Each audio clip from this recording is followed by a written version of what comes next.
selamat pagi. Waalaikumsalam, selamat pagi. Perkenalkan Mbak, nama saya Perawat Alia. Saya dari Rumah Sakit Melati. Tujuan saya datang ke sini yaitu melakukan pemeriksaan kondisi dari keluarga Mbak. Sebelum itu, apakah Mbak bersedia untuk saya wawancarai? Bersedia. Nah, di sini saya memerlukan waktu kurang lebih 30 menit saja ya Mbak. Tenang saja, jika ada yang dirahasiakan, nanti saya akan merahasiakannya. Sebelum itu saya ingin bertanya, berapa jumlah dari keluarga Mbak? Jadi jumlah keluarga saya itu ada 3. Kalau boleh saya tahu ada berapa orang? Ada 3 orang. 3 orang. Untuk itu siapa saja? Ayah saya, ibu saya, dan saya sendiri. Baik. Untuk yang pertama, untuk kondisi ayah bagaimana ya Mbak? Jadi kemarin tuh kondisi ayah saya itu kakinya tuh mengalami bengkak. Terus nggak bisa jalan, bukan masalah nggak bisa jalan atau gimana, tapi kayak jalan tuh kesusahan, kesakitan gitu. Jadi kakinya ayah Mbak itu bengkak, kemudian tidak bisa berjalan. Kalau untuk jalan itu susah, sakit gitu. Bisa seperti itu bagaimana ya Mbak ya? Jadi kemarin tuh awalnya tuh ayah saya tuh pulang dari kerja. Iya, pulang dari kerja itu sekitar jam tengah 11 atau jam 11-an gitu. Terus dalam kondisi hujan. Nah, disitulah ayah saya tuh tiba-tiba tergelincir karena kurang tahu ya karena apa. Jadi langsung jatuh aja begitu. Beliau pun tidak ingat kejadiannya tuh gimana, tiba-tiba jatuh aja. Dan posisinya itu di situ tuh nggak ada orang, sepi. Jadi alhamdulillahnya tuh ayah saya tuh maksudnya nggak parah banget, cuman yang kaki aja sama lecet sedikit di bagian tangan, tapi itu nggak apa-apa yang di bagian tangan. Tapi yang masalah di bagian kakinya itu tiba-tiba kan dia butuh nggak ada yang bantuin, jadi dia tuh kayak bangun sendiri, nyingkirin motornya sendiri. Jadi motornya itu jatuh pas di kaki ayah saya. Jadi habis itu terjadilah pas udah diangkat motornya, kaki ayah saya tuh jadi bengkak, tiba-tiba biru, terus ada kayak sedikit kemerahan. Jadi itu bengkaknya tuh langsung tanpa pikir lama, ayah saya langsung kasih kayak semacam kain, kurang tahu ya kainnya kayak apa, sepenting buat buat bulkan, iya, untuk membelitkan di area yang kesel tadi, bisa dibilang kesel ya Mbak. Terus dia pun langsung pulang ke rumah, dan sampai rumah pun ibu saya langsung memberikan teh untuk diminum, habis itu memberikan air dingin untuk mengompres si kaki yang kesel tadi, kemudian dikasih kayak minyak. Habis itu esoknya tuh direndam pakai air hangat. Baik. Berarti itu di yang kosleo pada bagian kaki mana, kalau boleh saya tahu? Ada bagian kaki yang pergelangan.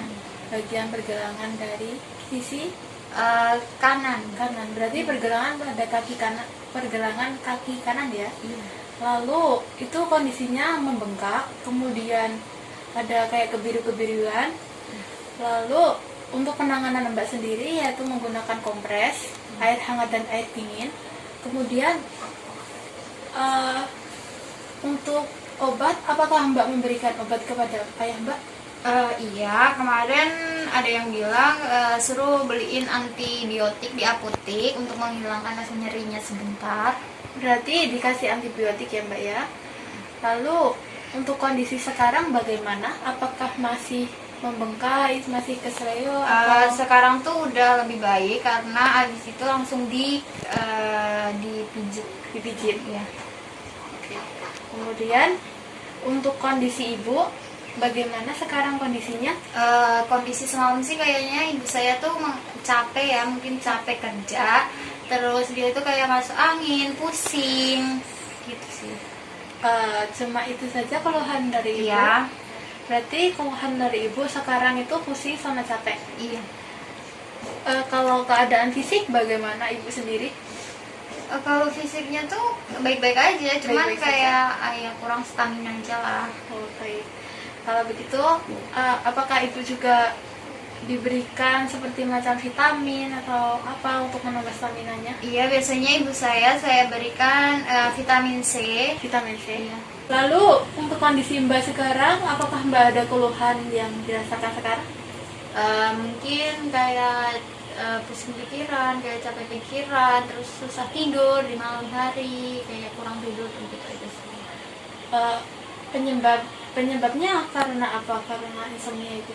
Mungkin karena siang tuh aku juga nyempetin tidur siang, tetapi juga banyak jadwal kuliah yang padat, terus bikin ngejar deadline tugas juga, jadi bisa sampai malam sih, jadi makanya susah tidur. Oke, berarti keluhan Mbak sekarang pusing, kemudian Mbak sekarang mengalami insomnia karena tugas banyak. Lalu ada lagi yang dirasakan? Ya itu kayak capek pikiran aja sih. Sampai pikiran saja ya. Lalu apakah Mbak sudah melakukan cara untuk mengatasi insomnia Mbak? Mungkin saya kayak di pagi hari itu sebelum melakukan aktivitas saya ngerjain tugas gitu dan lain-lain, biasanya saya sempetin dulu istirahat minimal ya 5-10 menit. Habis itu mengatur pola asupan sih, sama mengurangi tidur di siang hari. Oke, berarti minum air putih yang cukup. kalau begitu untuk tindakan Mbak untuk mengurangi insomnia Mbak, yang pertama olahraga yang teratur, kemudian makan makanan yang bergizi. Kemudian yang ketiga Mbak minum air putih yang banyak. Yang terakhir Mbak mengurangi tidur Mbak di siang hari. Seperti itu. Iya. Apakah ada yang ingin dikeluhkan lagi? Mungkin cukup ya. Cukup untuk Mbak ya. Berarti Mbak cuma mengalami insomnia sama kecapean. Kemudian seperti itu saja Mbak yang ingin saya tanyakan. Bagaimana perasaannya setelah saya berikan pertanyaan dan tanya jawab seperti ini? Mungkin lebih kayak nyaman, terus kayak ya, lega, bisa nguapin perasaan gitu ya. Karena kan Mbak cuma memikirkan sendiri, lalu ada teman untuk berbicara kan itu lebih enak. Nanti saya akan kembali lagi ke sini ya Mbak ya, setelah 3 hari kemudian pukul 10 pagi. Nanti saya akan datang ke sini untuk memberikan pemeriksaan fisik kepada keluarga Mbak. Sebelumnya dimohon untuk keluarga Mbak agar ada di rumah ya. Kalau begitu sebelum saya pergi, adakah yang ditanyakan? Mungkin cukup ya. Cukup saja. Kalau begitu saya permisi ya Mbak. Baik. Assalamualaikum. Waalaikumsalam.